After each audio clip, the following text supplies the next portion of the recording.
Julio.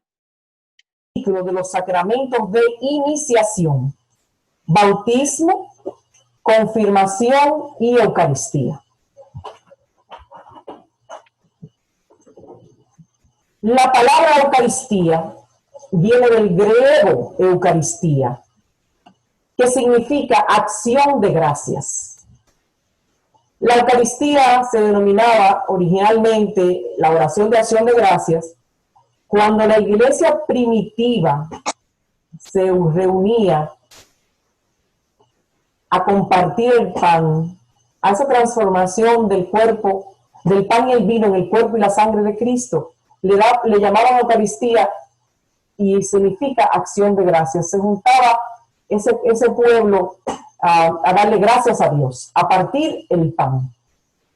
Posteriormente, esa misma palabra se ha aplicado a la celebración de la Santa Misa.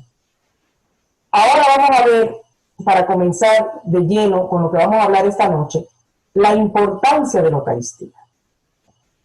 Fíjense, hermanos, si los sacramentos son la corona de la fe católica, la Eucaristía es la corona de todos los sacramentos. Cuando decimos que los sacramentos son la corona de nuestra fe, es porque el Dios en que nosotros creemos, el que nosotros decimos en el credo de los domingos, el que obedecemos en los mandamientos, ese mismo Dios lo encontramos y lo recibimos en los sacramentos. Pero ¿por qué la Eucaristía es el mayor de todos los sacramentos? Porque es el centro misterioso de todos los sacramentos. Porque el sacrificio histórico de Jesús en la cruz se hace presente en ese milagro, sobre todos los milagros, que es la transustanciación, que es el cambio de ese pan y ese vino por ese Espíritu Santo en ese momento tan especial en la misa, cuando el sacerdote hace la oración en la epíclesis, que más adelante vamos a ver esas palabras. Parecen difíciles, pero lo mejor es que es algo oculto, misterioso. Bueno, la celebración eucarística, nos dice el Concilio Vaticano II en el documento Lumen Gentium, es la fuente y la cima de toda la vida cristiana. No sé si me notan ese entusiasmo en la voz, pero hablar de la Eucaristía es hablar del mismo Cristo. Es decir, que la Sagrada Eucaristía contiene todo el bien espiritual de la Iglesia. Es Cristo mismo. Y eso lo vemos en el Catecismo, en el numeral 1324. Le digo que es importante. Tamara le manda un panfleto con todos esos números donde pueden ustedes después profundizar más en la Eucaristía. Pero miren, mientras estamos en este mundo, la Eucaristía nos da la realidad sobrenatural de toda la fe católica.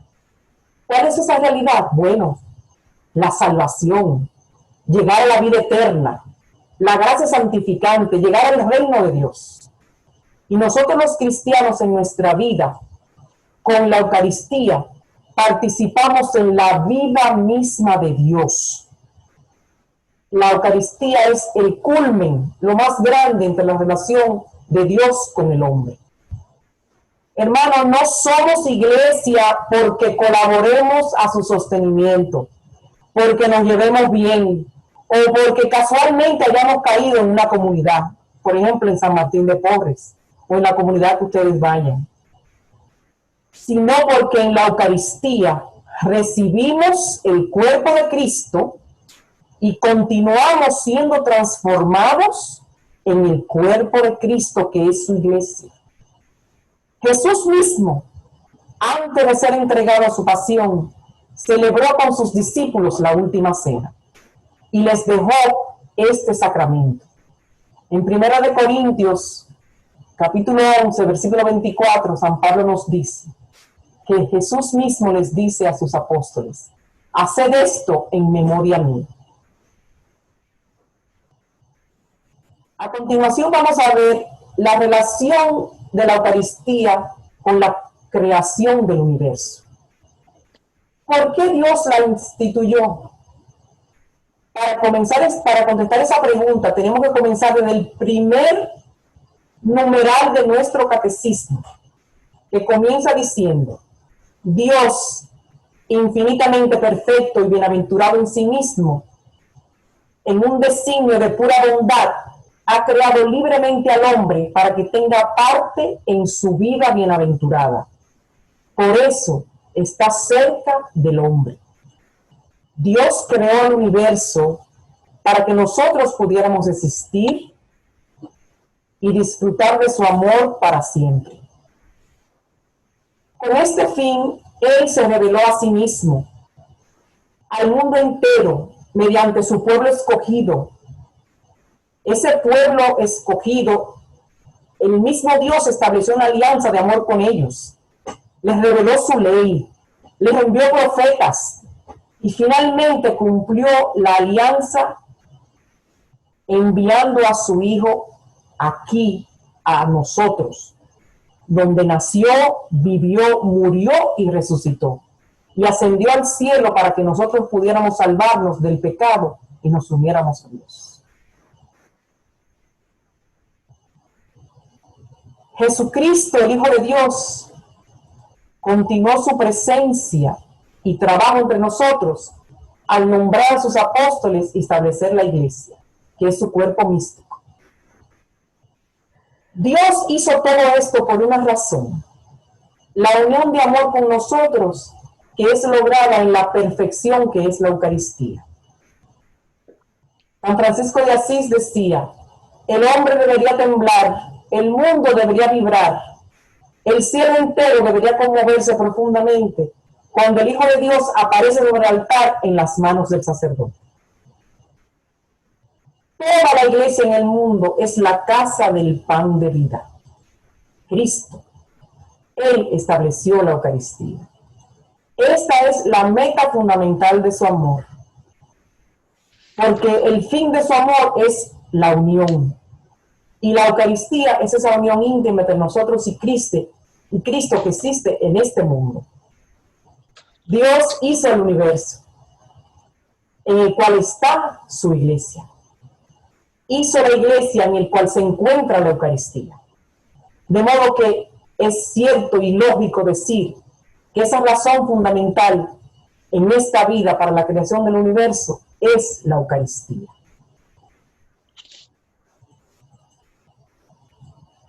Continuamos con algo que es bello y precioso, que es su secretividad. Bueno, en la Eucaristía Dios está verdaderamente presente. Cristo está presente en cuerpo, alma y divinidad, y a la vez escondido. Pero fíjense, no solo en la Eucaristía, sino en todo en la vida.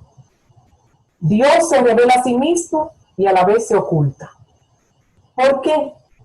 Porque para que nosotros usemos nuestra libre confianza y fe en Él.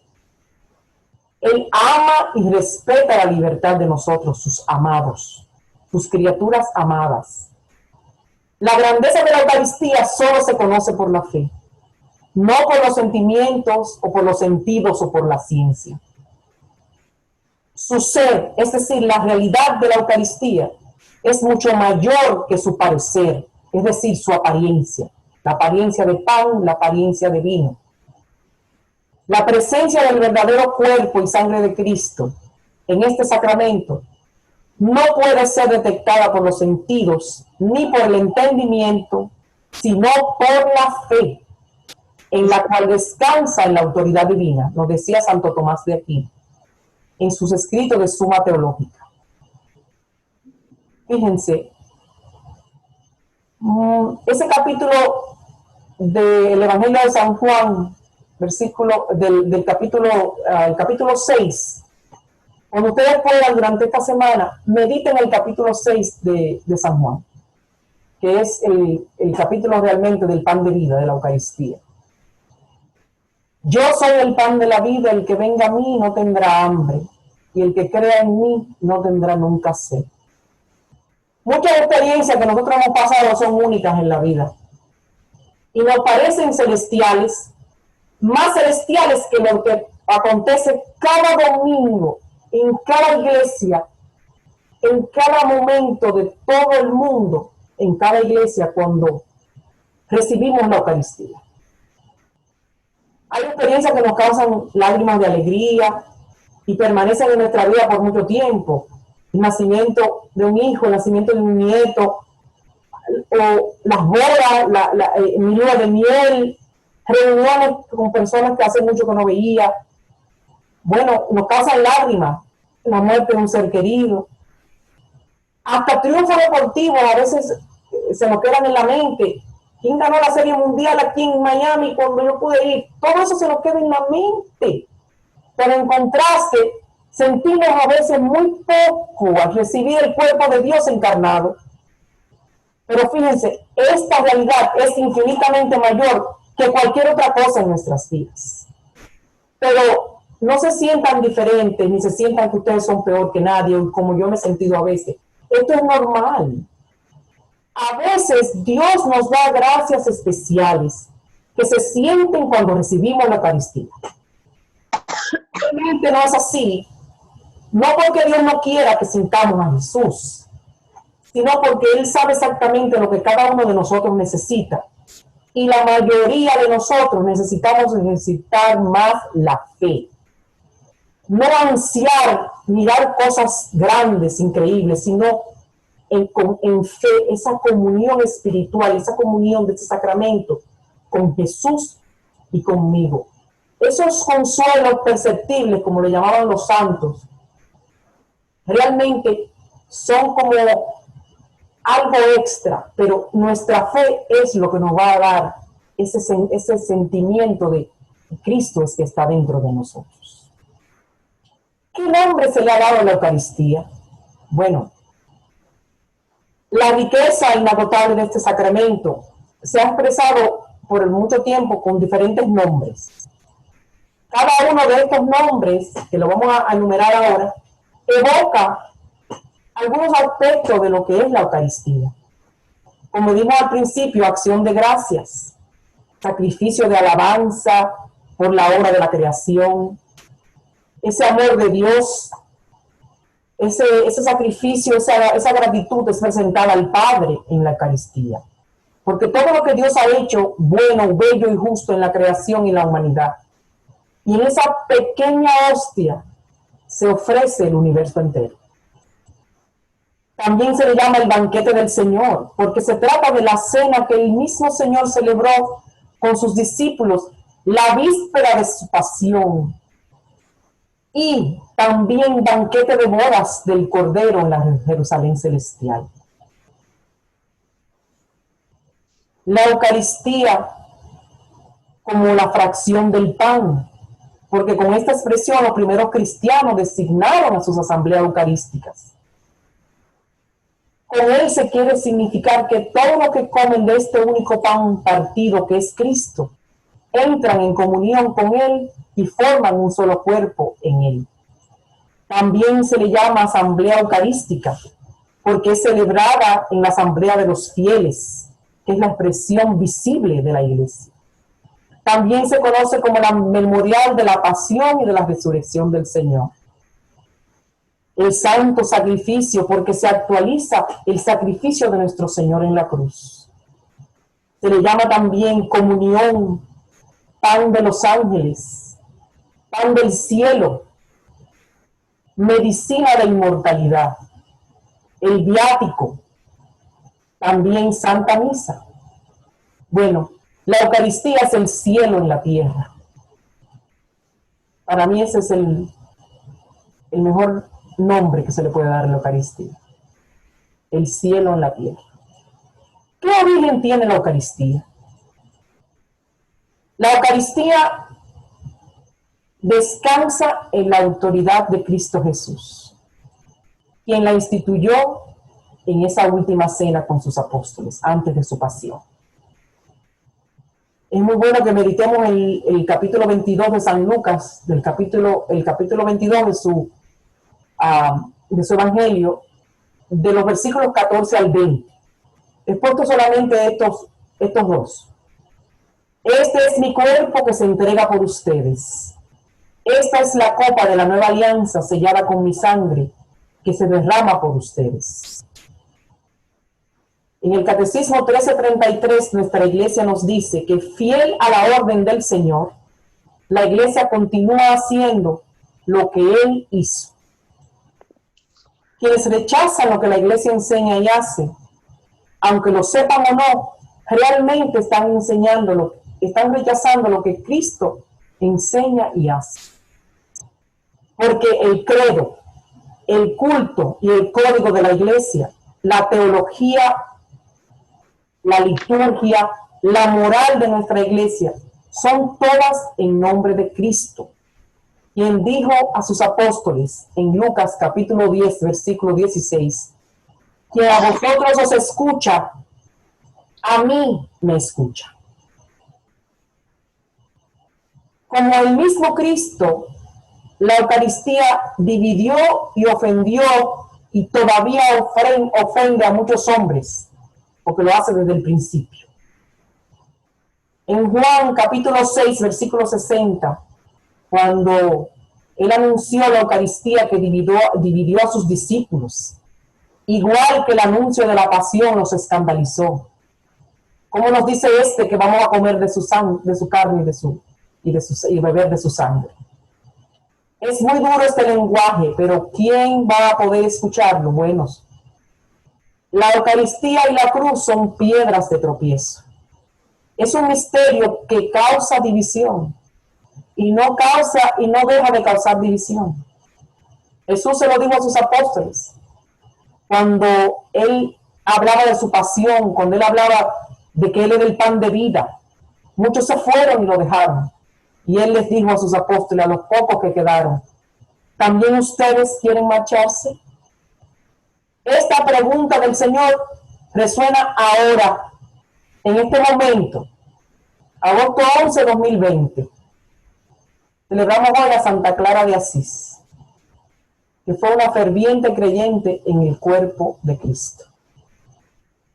Como invitación de su amor a descubrir que Él solo tiene palabras de vida eterna, nos dice en Juan 6, versículo 68. Acoger en la fe el don de su Eucaristía es acoger a Cristo mismo, dice el Catecismo 1336. Veamos ahora su historia. Desde el comienzo, la iglesia fue fiel a la orden de Cristo. De la iglesia de Jerusalén se dice que acudían asiduamente a la enseñanza de los apóstoles, fieles a la comunión fraterna, a la fracción del pan y a las oraciones. Si ustedes leen Hechos, capítulo 2, del versículo 42 al 46, y en el Catecismo 1342. En Hechos de los Apóstoles vemos todo lo de esa iglesia incipiente después de Pentecostés. Pero fíjense, desde entonces hasta nuestros días, la celebración de la Eucaristía se ha perpetuado. De suerte que hoy la encontramos por todas partes en la iglesia con la misma estructura fundamental. Sigue siendo el centro de la vida de la iglesia.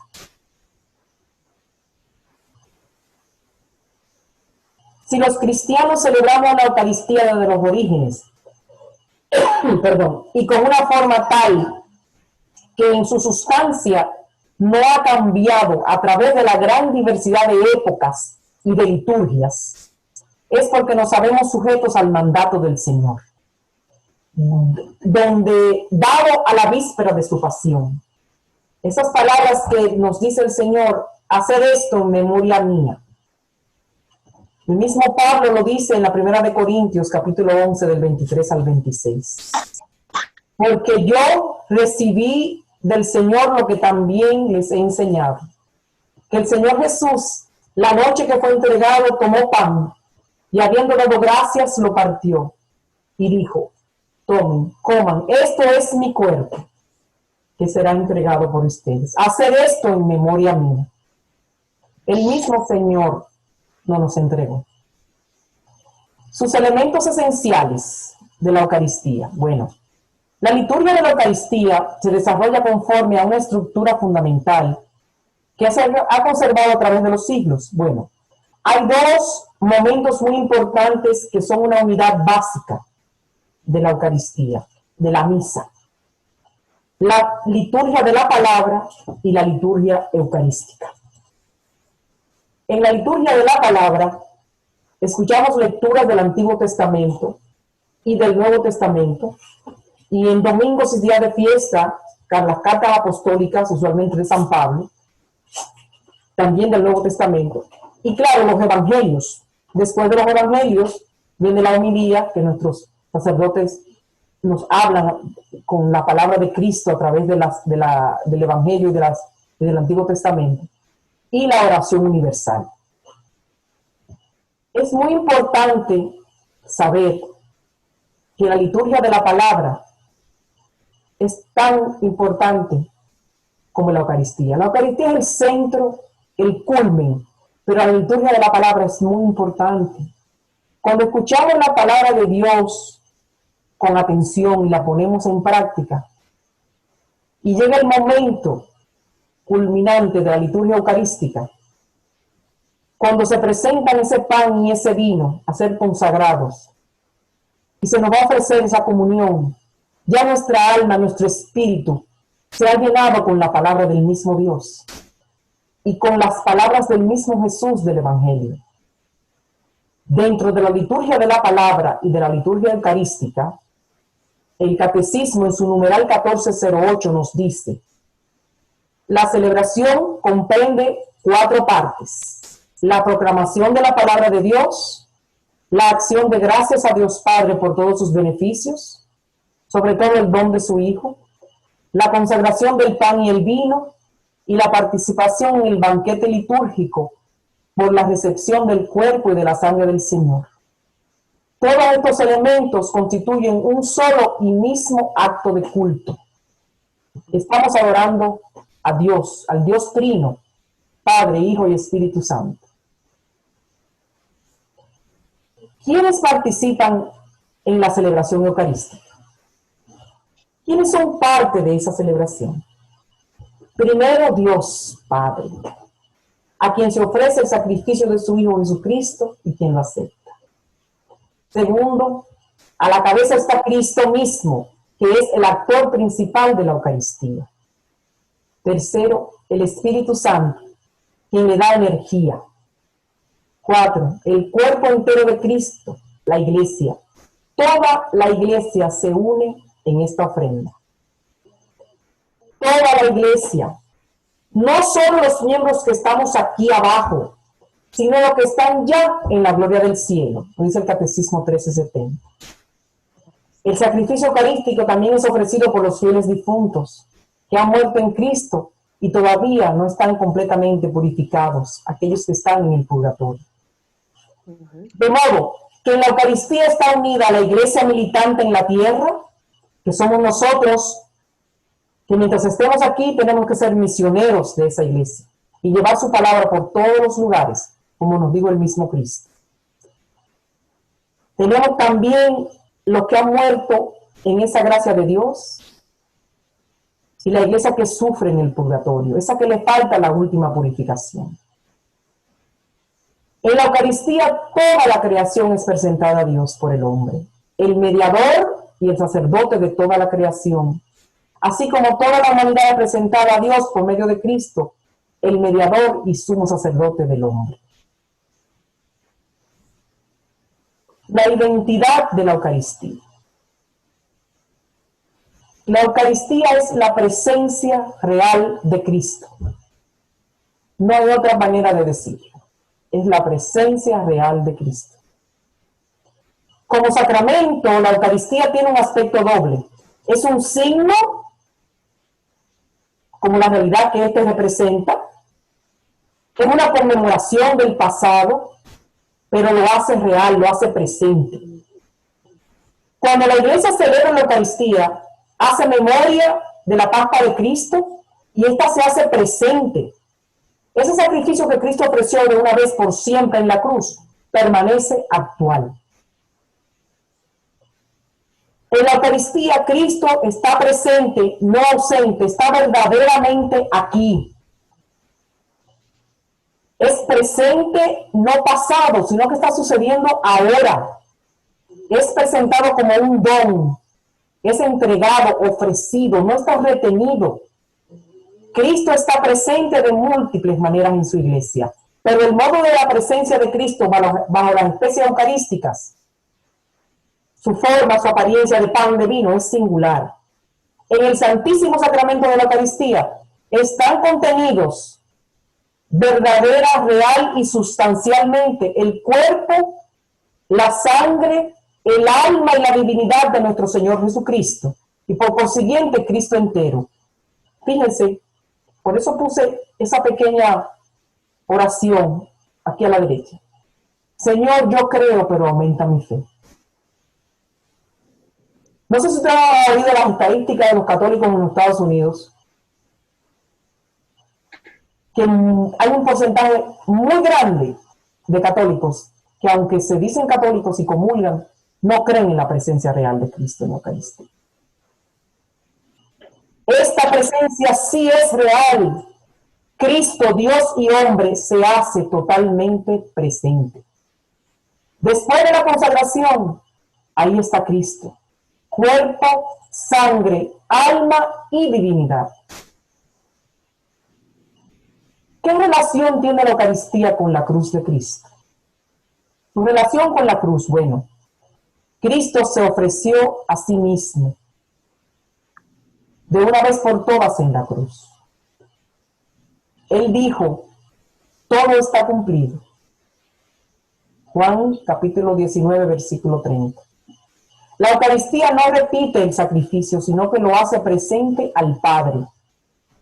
El sacrificio que fue consumado en el Calvario es ofrecido de nuevo en cada misa. Puede ser ofrecido ahora solo porque está terminado, perfeccionado. Es una ofrenda perfecta. En la Eucaristía, Cristo da el mismo cuerpo que por nosotros entregó en la cruz y la misma sangre que derramó por muchos para la remisión de nuestros pecados. Evangelio de San Mateo, capítulo 26, versículo 28. La consecuencia práctica de este hecho es que nosotros podemos y debemos tener la misma actitud hacia la Eucaristía que tendríamos hacia el mismo Cristo si Él estuviera presente, visible, como estaba con sus apóstoles. La misma actitud que hubiéramos tenido si estuviéramos de pie bajo la cruz, mientras Él ofrecía la sangre de su vida por nuestra salud. Eso es la Eucaristía. Es Cristo mismo. Ese pan y ese vino nos recuerdan esa separación sangrienta que tuvo lugar en el Calvario, nos decía el Papa Pío XI. Un teólogo suizo, von Balthasar, sacerdote, dijo, porque ya murió, todo lo que yo soy, en tanto que sea yo en esta tierra, nada más que una figura sin esperanza, cuyas ilusiones la muerte las deja sin valor alguno, lo soy solamente por virtud de la muerte de Cristo, que abre para mí la posibilidad de la realización en Dios. Yo florezco en la tumba de un Dios que murió por mí. Cristo en la cruz del Calvario hace más de 2000 años y Cristo hoy en el altar de nuestras iglesias católicas es la misma persona.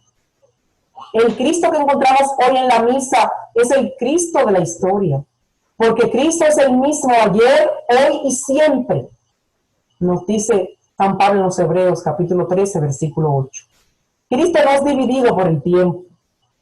Cristo tampoco es dividido por el espacio o está limitado por la materia. Cristo está todo entero presente en cada una de sus especies, en el pan y el vino consagrados. Y todo entero en cada una de las partes, de modo que la fracción del pan no divide a Cristo. Catecismo 1377. Ahora vamos a ver esta palabra que parece un poquito difícil de decir, pero fíjense, transustanciación. Dios obra un milagro en cada misa. De hecho, como lo dije anteriormente, no ha habido un milagro tan grandioso como este en ningún lugar del mundo. Y sucede todos los días en cada iglesia católica, a cada minuto, en todos los idiomas en el mundo entero. No es el hombre quien hace que las cosas ofrecidas se conviertan en cuerpo y sangre de Cristo, sino Cristo mismo, que fue crucificado por nosotros. El sacerdote, en persona Christi, como la figura de Cristo, pronuncia las palabras. Y esa eficacia y esa gracia provienen de Dios. Por eso es que tenemos que tener mucho cuidado en juzgar al ministro en ese momento. No importa el ministro, en ese momento es Cristo. La razón dice que es posible, pero la fe dice que es real. Y la fe reza con Santo Tomás: te adoro devotamente, oculta deidad, que bajo estas sagradas especies te ocultas verdaderamente. A ti mi corazón totalmente se somete, pues al contemplarte se siente desfallecer por completo. Nuestra vista, nuestro tacto, el gusto son inútiles. Solo con el oído se llega a tener fe segura. Creo todo lo que ha dicho el Hijo de Dios. Nada más verdadero que la palabra de verdad que Cristo mismo le dejó a su iglesia. ¿Por qué los católicos creen en este hecho tan asombroso? Que lo que parece ser pan y vino a la percepción del hombre es el cuerpo y la sangre de Dios encarnado. Porque Cristo mismo lo dijo, vuelvo y lo repito, porque Cristo nuestro Redentor lo dijo. Dijo que lo que ofrecía bajo la especie de pan era verdaderamente su cuerpo. Se ha mantenido siempre en la iglesia esta convicción, que declara de nuevo el Santo Concilio. Por la consagración del pan y del vino se opera el cambio de toda la sustancia. El ser, la esencia del pan y del vino cambian, se transforman en el cuerpo de Cristo nuestro Señor, y toda la sustancia del vino en la sustancia de su sangre. La iglesia ha llamado a esto transustanciación. San José de María de Escrivá, me encanta porque tenía mucho sentido del humor, decía: si se le quita la transustanciación a la misa, esta palabra que es de una importancia capital, porque al suprimirla se omite la presencia real y deja por tanto de haber la víctima sacrificial, que es Cristo mismo. Nunca dejemos de emplear esa palabra. Los niños no lo entenderán, a lo mejor tú tampoco, pero no importa, empléala y repítela. No solo molesta a los nuevos herejes, al que más molesta es al demonio, porque ahí está Cristo. La presencia de Cristo comienza en ese momento de la consagración y dura durante todo el tiempo que subsisten las especies eucarísticas. Estas permanecen como 15 minutos en nuestro cuerpo después de ser tragadas.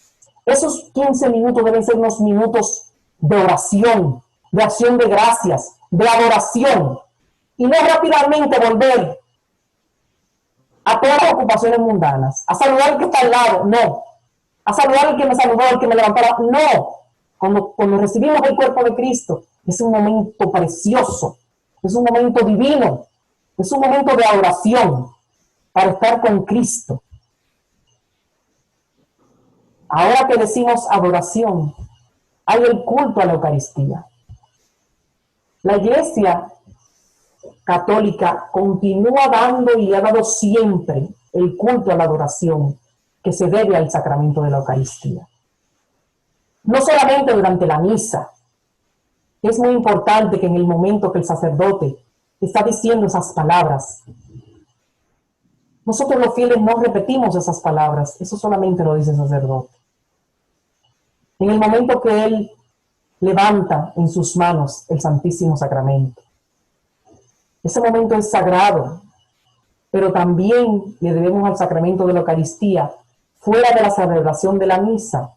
Se conserva con mucho cuidado las hostias consagradas y se le presenta a los fieles para que la veneren con solemnidad y se lleva en procesión.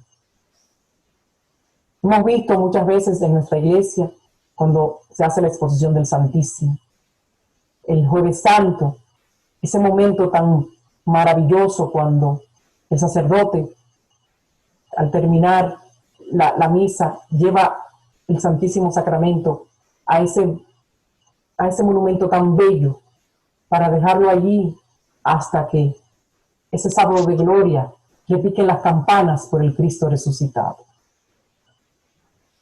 Esta adoración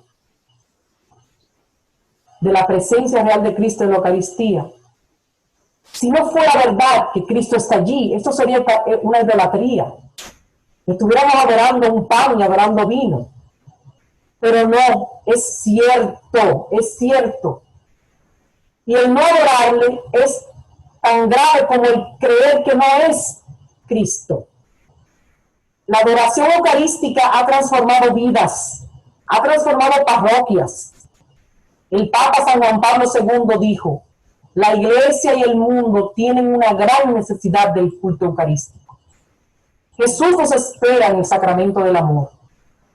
No perdamos tiempo para ir a encontrarlo en la adoración, en la contemplación llena de fe y abierta a reparar las faltas graves y los delitos del mundo. No cese nuestra adoración. Me encanta esa expresión del santo cura de Ars, que se sentaba por horas interminables. Ese santo cura de Ars, si ustedes leen la vida de ese santo, fue un hombre que no lo querían ni siquiera nombrar sacerdote porque no se podía aprender ni nada en latín, se quemaban toda la asignatura. Y lo mandaron a un pueblecito donde vivían 200 personas. Y ese pueblecito de Ars, en Francia, de las 200 personas, trabajaban los 7 días de la semana como locos para ir a la cantina de los prostíbulos. Y llegó el santo cura de Ars a postrarse ante el Santísimo y a dar oración al Santísimo. Y convirtió a ese pueblo. Comenzaron a llegar miles y miles de peregrinos a confesarse con ese santo. Y él se sentaba por horas interminables en el Santísimo, a estar allí frente al Señor. Y solamente decía: yo lo miro, Él me mira. Hay que creer, hay que esperar, y hay que amar, y hay que adorar al amado. Con una actitud sencilla, con una presencia en silencio, con una espera de reparación por nuestros pecados. Esas palabras que le dijo Jesús en ese momento en Getsemaní, cuando le dice a sus apóstoles: quédense aquí y velen conmigo, aunque sea una hora, y llega después de que brota sangre de sus sienes, pensando en la copa que tiene que aceptar en esa cruz, y los encuentra dormidos. No nos quedemos dormidos. Adoremos a Cristo, que Él está presente en ese tabernáculo. Ese tabernáculo, que es ese lugar escogido, perfecto, que hay en todas las iglesias, en nuestra San Martín de Porres, está en la capillita, tendidas. Es el objeto más sagrado de la historia para el pueblo escogido, fue el Arca de la Alianza. Los judíos ahí decían que estaba en esa caja de oro las tablas de piedras reales en la que el dedo de Dios escribió los 10 mandamientos. El corazón de la antigua alianza. Bueno, esa arca de la alianza fue la prefiguración de lo que hoy es nuestro tabernáculo, también conocido como el sagrario. Es el lugar en la iglesia donde se reservan las hostias consagradas, que no han sido consumidas por los fieles. Esto ahora contiene a Cristo Eucarístico, que es el corazón de la nueva alianza. No entiendo. El tabernáculo, el lugar donde colocamos las hostias consagradas, se llama también sagrario. Antes, solamente se destinaba a guardarla para que pudiera ser llevada a los enfermos y a los ausentes fuera de la misa. También se ha usado para profundizar nuestra fe. Saber que Cristo está ahí, presente. La iglesia tomó conciencia del sentido de la adoración silenciosa al Señor, presente bajo las especies eucarísticas. Y se comenzó, por eso, a colocar el sagrario en un lugar particularmente digno de la iglesia, construido de tal forma que manifieste la verdadera presencia real de Cristo. Por eso les digo que tiene permanentemente la luz encendida. Cuando vamos a hacer la exposición del Santísimo en una parroquia, en la iglesia, y el sacerdote viene caminando desde el sagrario para poner el Santísimo enfrente de todos los fieles para la adoración eucarística, deben ir los ujieres uno delante y otro detrás con las velas encendidas. Y cuando llega el Santísimo al altar, también las velas encendidas. Porque es Cristo mismo que viene, el Santo de todos los santos, el Rey de Reyes, el Señor de Señores, que ahora está abierto a todos, ya que la muerte de Cristo rasgó la cortina del templo que separaba al hombre de Dios. Ese templo donde los judíos guardaban esas cosas escondidas que solo los sacerdotes podían entrar. Cristo vino a salvarnos a nosotros y a abrirnos ese camino con la Eucaristía. Santa Teresa de Jesús decía en un poema bellísimo: un amado tengo yo tan fino y enamorado, que porque le amaba yo, se quedó sacramentado. Sí, qué bello. No por siempre, se ha quedado por siempre con nosotros. La Eucaristía es sacrificio y es alimento.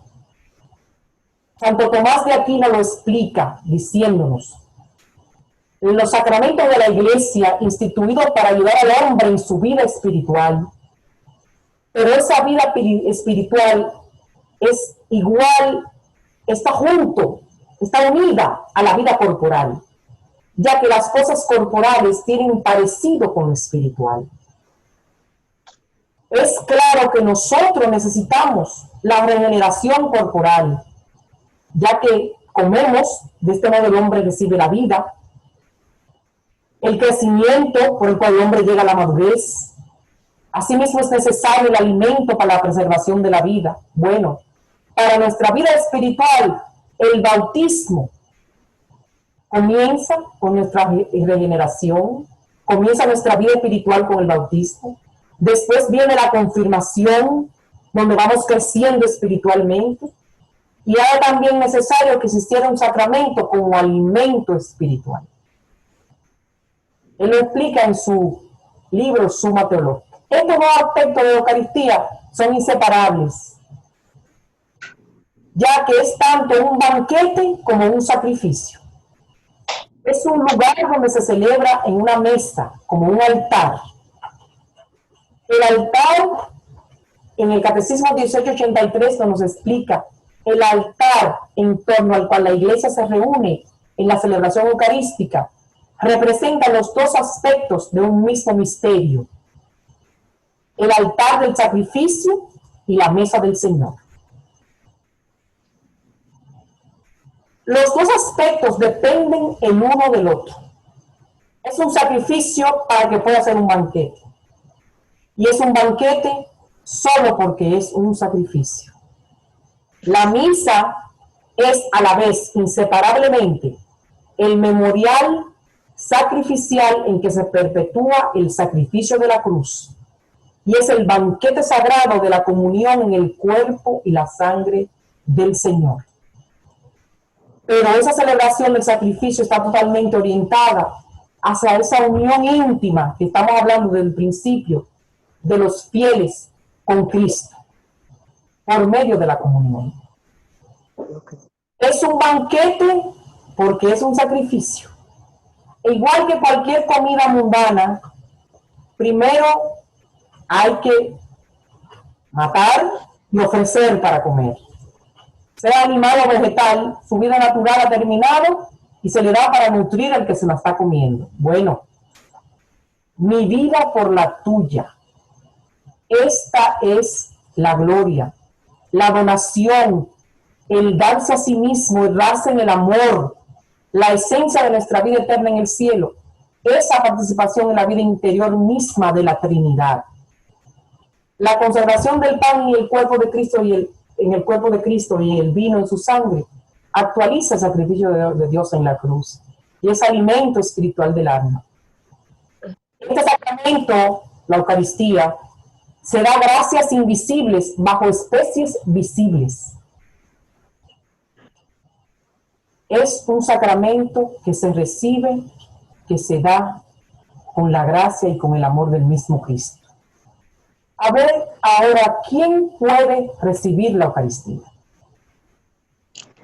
Cristo quería que este santo banquete fuera para todos, pero no todos están preparados. Les recomiendo que lean las parábolas de Cristo de las vírgenes prudentes y las necias, aquellas que tenían aceite y las que no tenían aceite. Y el hombre que se quedó sin ir a la boda porque no tenía el traje de boda. Mateo 25, capítulo 25 del 1 al 13 y 22 del 1 al 14. Hay 4 condiciones muy importantes para poder recibir la Eucaristía. Preparados. Ciertamente hay ocasiones en que uno no debería recibir la Eucaristía. Y los católicos, todos nosotros, no debemos recibirla por seguir la corriente, sin fe, sin conocimiento o sin examen de conciencia. Examen de conciencia, que lo hacemos antes de recibir el sacramento de la reconciliación, donde repasamos nuestros actos con los 10 mandamientos, con las bienaventuranzas, con las obras de misericordia, los actos de omisión, qué debe de hacer por el hermano. Hay que prepararse para un momento tan grande y santo, como nos prepararíamos seguramente, profunda y seriamente para una boda. San Pablo lo dice en la primera de Corintios 11, 23 al 29. Sobre todas las cosas hay que ser humildes, reconocernos pecadores, y ante la grandeza de este sacramento, el fiel solo puede repetir humildemente y con fe ardiente las palabras del centurión. ¿Recuerdan lo que dijo? Señor, no soy digno de que entres en mi casa, pero una palabra tuya bastará para sanar. La liturgia de la iglesia nos dice que digamos de corazón estas palabras antes de recibir la comunión. Un sacerdote muy sabio también me dijo, digamos de corazón el yo confieso, cuando el sacerdote nos pide que reconozcamos nuestros pecados y comienza y dice, yo confieso ante Dios Todopoderoso y ante ustedes, hermanos, que he pecado mucho. Decirlo de corazón para recibir la Eucaristía. Número 2, debemos estar en estado de gracia. Quien tiene conciencia, nos dice el Catecismo 1385, de haber cometido, de estar en pecado grave, debe recibir el sacramento de la reconciliación antes de acercarse a comulgar. Ustedes dirán, estamos en un momento de pandemia, está un poquito difícil, no hay confesiones en la iglesia, los sacerdotes están, el Padre Joaquín lo ha dicho, el que me necesite. Hay momentos que usted necesita de verdad reconciliarse antes de recibir la comunión. Tercero, debemos ayunar. ¿Qué ayuno es? Bueno, la Iglesia Latina, que es la liturgia que nosotros seguimos, 1 hora antes de comulgar toda comida y bebida, excepto medicamentos y agua. 1 hora antes de recibir la comunión. Que yo a veces creo que por eso que la gente sale corriendo de la misa rapidito, porque ellos son las que tienen hambre, que ayunaron 1 hora, lo hicieron bien para recibir a Cristo. Es como un sacrificio que hacemos cada uno de nosotros. Número 4, debemos estar en comunión con la Iglesia Católica para recibir la Eucaristía. Fíjense, le explico. En la actualidad, la intercomunión en la Eucaristía con cristianos no católicos no es posible, porque tristemente no hay unión en doctrina y autoridad. Si la Iglesia ofreciera comunión a aquellos que no creen en lo que ella enseña o no aceptan su autoridad, sería una indicación falsa, una mentira del lenguaje corporal, porque el sacramento significa unidad, unión con Cristo y con su Iglesia. San Pablo lo dice que somos un solo cuerpo porque todos participamos de un solo pan. No podemos significar unidad en la iglesia cuando no existe. Eso convertiría el signo en una referencia como de división.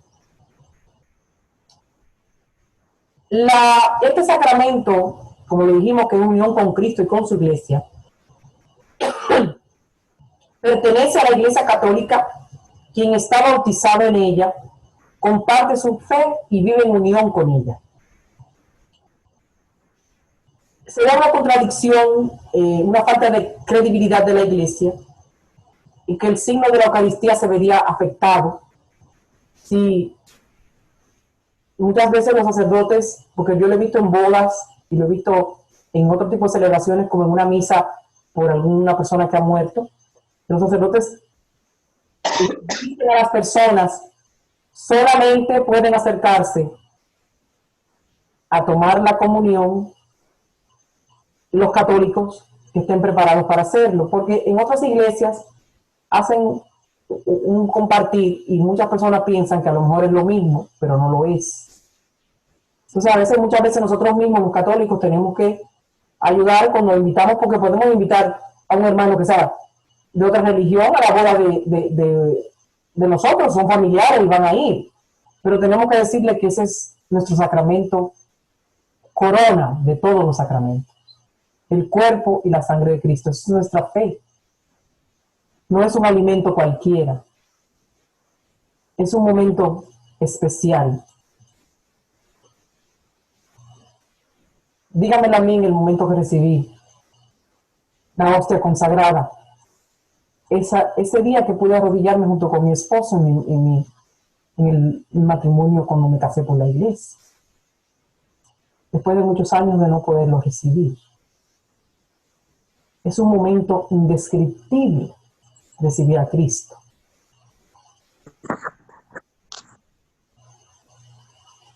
¿Con qué frecuencia debemos nosotros los fieles católicos recibir la Eucaristía? Bueno, la iglesia nos indica que debemos participar en todos los domingos o días de fiesta, en la divina liturgia. El catecismo dice que por lo menos una vez al año recibamos la Eucaristía, si es posible en tiempo pascual, ahora siempre preparado por la reconciliación. Pero la iglesia recomienda vivamente a todos los fieles a recibir la Eucaristía todos los domingos y días de fiesta. ¿Qué son días de fiesta? Los días que nuestra Santa Iglesia tiene especiales, como el 1 de enero, que es nuestra Madre la Virgen, Corpus Christi, la Transfiguración, días especiales que nuestra iglesia tiene en nuestro calendario como días especiales, la Navidad. Pero recomienda con más frecuencia que si pudiéramos todos los días asistir a la Santa Misa y recibir la Eucaristía. Disculpa, Ocelia, este sábado es el día de precepto porque es la Asunción de la Virgen. Asunción de la Virgen. Es esa parte de la comunión, de la recomendación de la iglesia. Se las quiero explicar en el sentido de que no lo podemos agarrar de que diga, sí, bueno, está bien que yo pueda comulgar o me pueda confesar una vez al año. No. Realmente, cada uno de nosotros sabemos que el Señor ha instituido estos sacramentos porque somos débiles y somos pecadores y necesitamos la fuerza, necesitamos el alimento espiritual. Lo que el alimento material produce en nuestra vida corporal, la comunión lo realiza de manera admirable en nuestra vida espiritual. Ese alimento corporal que nosotros comemos para restaurarnos, por la pérdida de fuerzas, la Eucaristía la fortalece en nosotros, fortalece la caridad, porque tiende a debilitarse en nosotros, en la vida cotidiana, por las cosas que nos pasan. Los pecados veniales nos debilitan. Bueno, cada vez que su sangre es derramada, lo es para el perdón de los pecados. Debo recibirle siempre, para que siempre me perdone los pecados. Yo que peco siempre, debo sentir un remedio, nos dice el Catecismo en el 1393. Toma tu comunión y sígueme, nos dice el Señor. Recíbeme, comúlgame, adórame, imítame, sé Eucaristía igual que yo. Mi amor en la Eucaristía es la luz que guiará los pasos hasta la victoria final sobre el mundo, sobre el pecado, sobre mí misma, sobre mis debilidades. Esto, porque lo han preguntado, yo le he oído que las personas a veces se confunden, porque lo vemos ahora mismo en la pandemia que no están dando la sangre de Cristo. Comunión solo bajo la especie del pan, sí. La presencia sacramental de Cristo bajo cada una de las especies, solo bajo el pan, es completa el fruto de la gracia de la Eucaristía. Está ahí. Por razones pastorales, esta manera de comulgar se ha establecido legítimamente como la más habitual en el rito latino, que es el que nosotros llevamos en esta parte del mundo. La comunión tiene una expresión más plena por razón del signo cuando se hace bajo las dos especies. Mire, le mencioné lo del matrimonio. Usualmente en una ceremonia de matrimonio, el sacerdote a la pareja le da el pan, el cuerpo de Cristo, y le da también la sangre de Cristo. Pero por razones pastorales, a veces hasta por falta de ministros, no se hace, pero como quiera, es la presencia real de Cristo. La explicación ofrecida por Santo Tomás dice: el pan y el vino son consagrados y recibidos por separado. Sí, ¿por qué? Bueno, comprendamos la pasión de Cristo. La sangre fue separada de su cuerpo. El pan es recibido aparte como el sacramento del cuerpo y el vino como el sacramento de la sangre. Pero en los momentos que solamente recibamos el pan, estamos recibiendo por completo la Eucaristía. ¿Quién puede consagrar la Eucaristía? Nosotros lo sabemos, pero hay que saber que solo los sacerdotes válidamente ordenados pueden consagrar. No cualquiera que aparezca por ahí y ponga un video en Facebook o en YouTube y diga que es sacerdote. Esto es un gran privilegio del orden sacerdotal. La ordenación de un sacerdote le otorga a un simple hombre el poder instrumental de cambiar pan y vino en el cuerpo y la sangre de Cristo. Fíjense, en los otros sacramentos, la consagración de la materia consiste solo en una bendición. Pero en este sacramento, la consagración de la materia, que es el pan y el vino, consiste en el cambio milagroso de la sustancia, el cual solo puede ser hecho por Dios. Por lo tanto, el sacerdote, al realizar ese sacramento, no tiene otra función salvo el de pronunciar las palabras. Les voy a explicar. En los otros sacramentos, el ministro dice: yo te bautizo o yo te confirmo.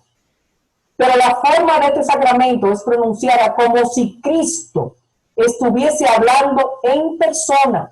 Le repito esas palabras en latín: en persona Christi.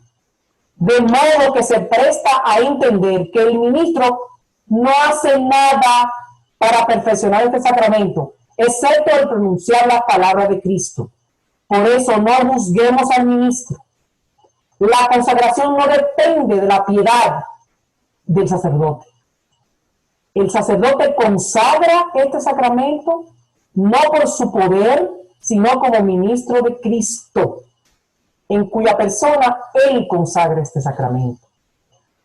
Pero no importa de la manera que sea un sacerdote, en ese momento él no cesa de ser ministro de Cristo. Ese gesto de las manos sobre el pan y el vino tiene una palabra también que se llama epíclesis, que es la parte central de la misa.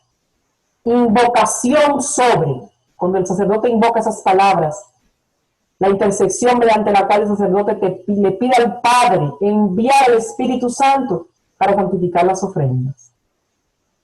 En el Catecismo 1105. Este acto busca que Dios convierta el pan y el vino en el cuerpo y la sangre de Cristo, para que nosotros los fieles podamos convertirnos en ofrendas para Dios y estar así en comunión con Jesús. Esto es considerado el centro de toda la celebración sacramental de la Eucaristía. Ese poder transformador del Espíritu Santo da vida a aquellos que acogen, ya que apresura la presencia y la venida del reino. Como le dije anteriormente, la Eucaristía es el cielo en la tierra. Los efectos de la comunión, para ya terminar y entrar en las preguntas. La comunión acrecienta nuestra unión con Cristo. Recibir la Eucaristía da como fruto principal la unión íntima con Cristo. El Señor lo dice en Juan capítulo 6, versículo 56. Quien come mi carne y bebe mi sangre, habita en mí y yo en él. La vida en Cristo encuentra su fundamento en este gran banquete eucarístico. Esa comunión nos separa del pecado.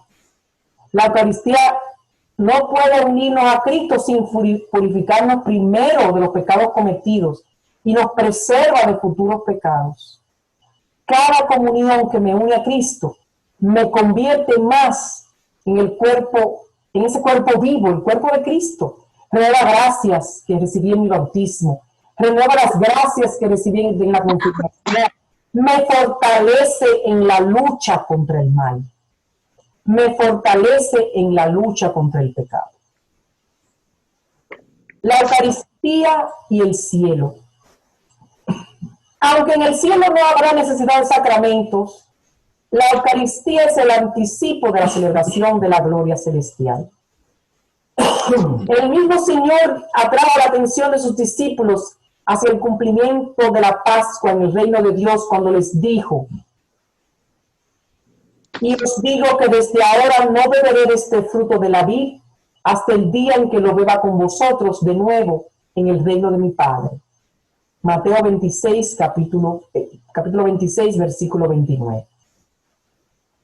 San Ignacio de Antioquía llamó a la Eucaristía un mismo pan que es remedio de inmortalidad, antídoto para no morir, sino para vivir en Jesucristo para siempre.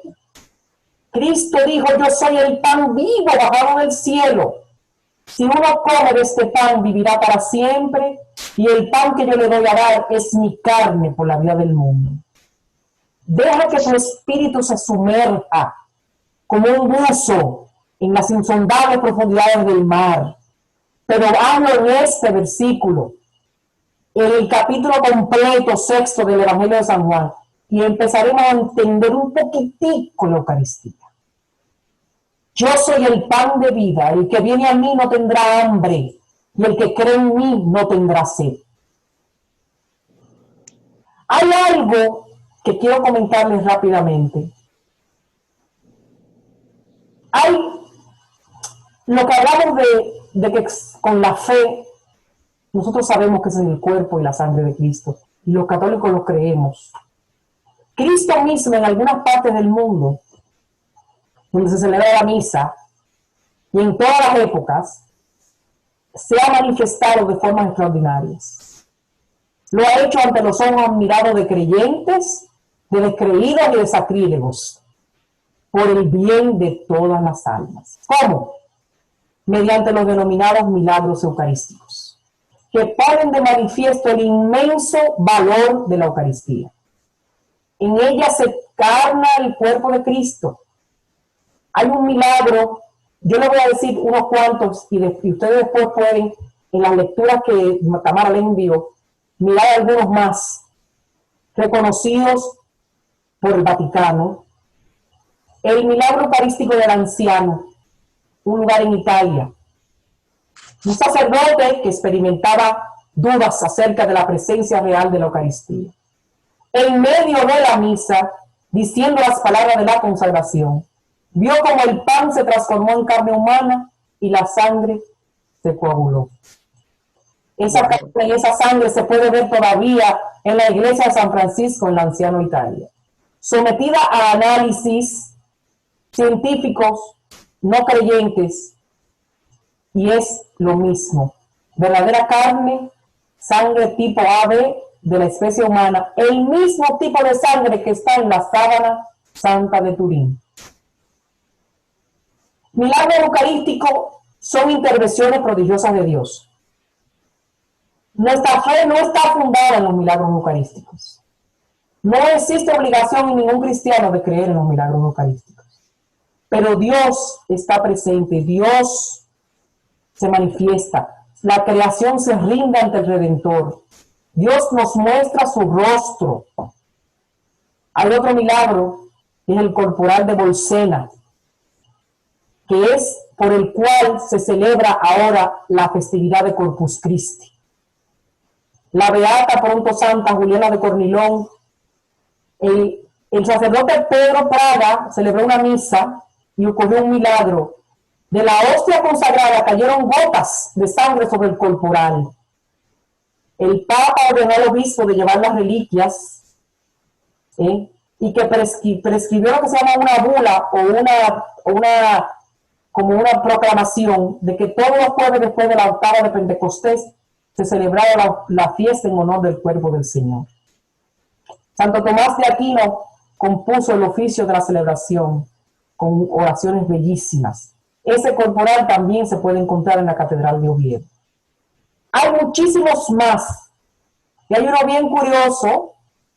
San Antonio de Padua llega a una ciudad donde estaba llena de herejes, de personas que no se convertían por más que el santo predicaba. Esas personas le dijeron, especialmente el jefe de la secta, queremos pruebas, queremos razones para saber que es verdad ese Cristo que tú predicas, que dices que está presente en la hostia. Di que tú dices que es santa, haz un milagro a ver si lo pruebas. Y el santo le dijo, ¿qué milagro tú quieres?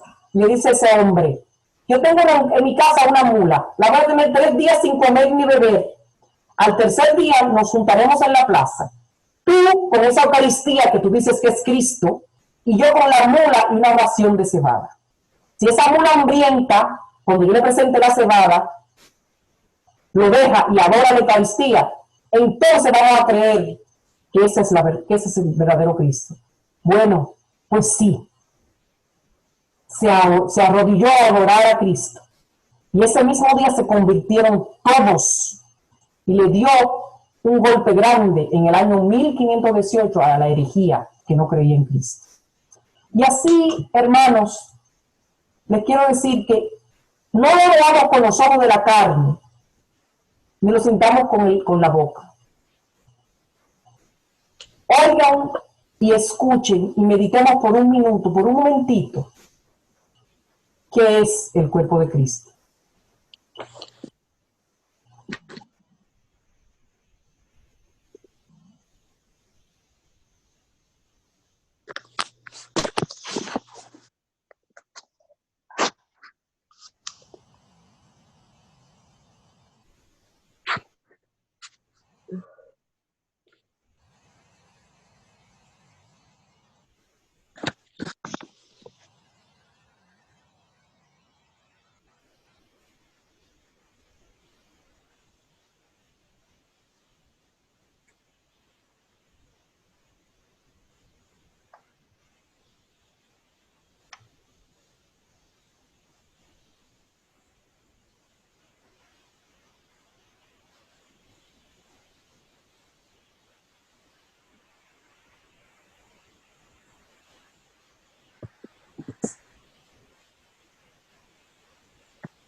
Eres un momento especial, un momento especial para el Señor, para adorarlo, para que meditemos en el Santísimo Sacramento del altar, en ese Rey de Reyes, Señor de Señores.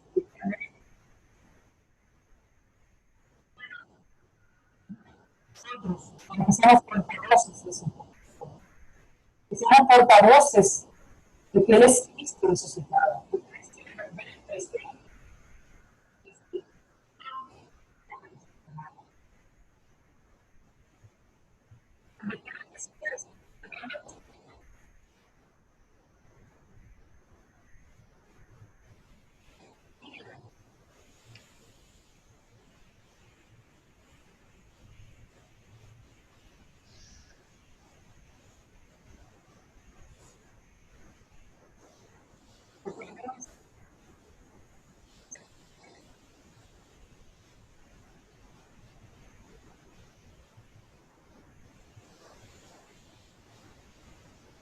No se escucha nada.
Ocelia, disculpa, no sé los demás, pero yo no escucho.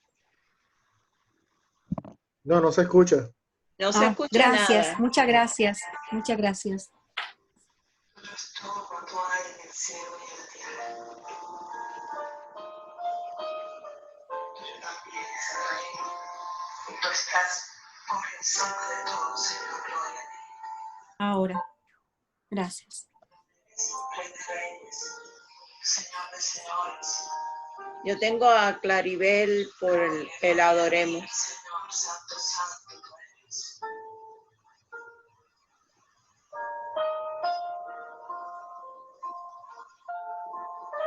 Está en Facebook. Gracias, Tamara.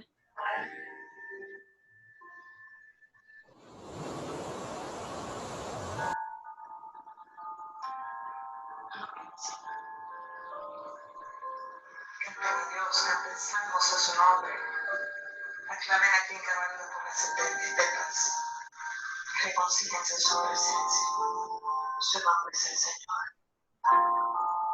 Alabemos al Señor, hermanos.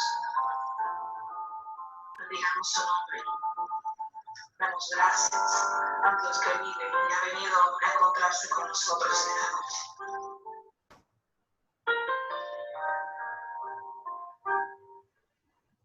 Si quieres, a Maribel, adoremos. Viendo las manos. Hace falta como el agua a la tierra seca, Señor. Estoy alabado tu nombre eres, Señor Jesús. No se oye.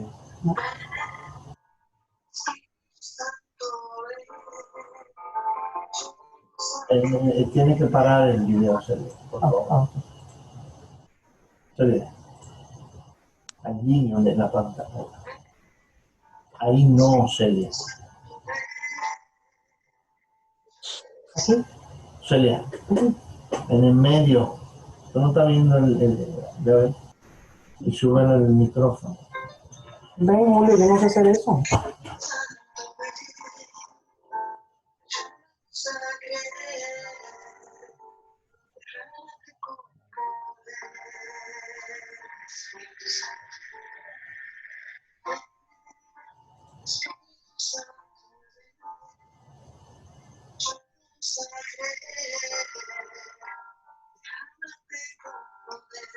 Amara, ponlo. ¿Ah? No oigo. Yo no oigo ahí.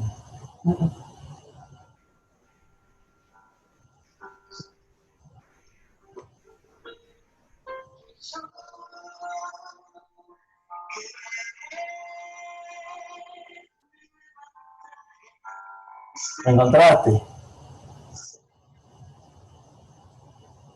No sé con quién hablas. No, no, no. Vamos para aquí. ¿Qué ve el chat?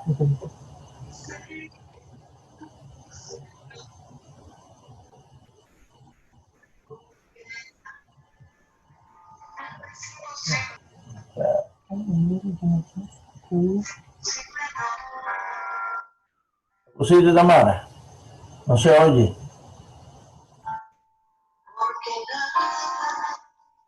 Ahora sí.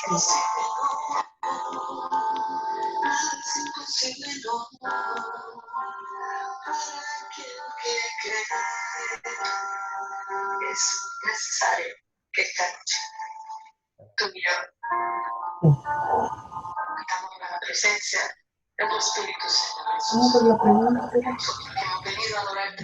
¿cómo que te ponte el tiempo de para atrás? Vamos a poner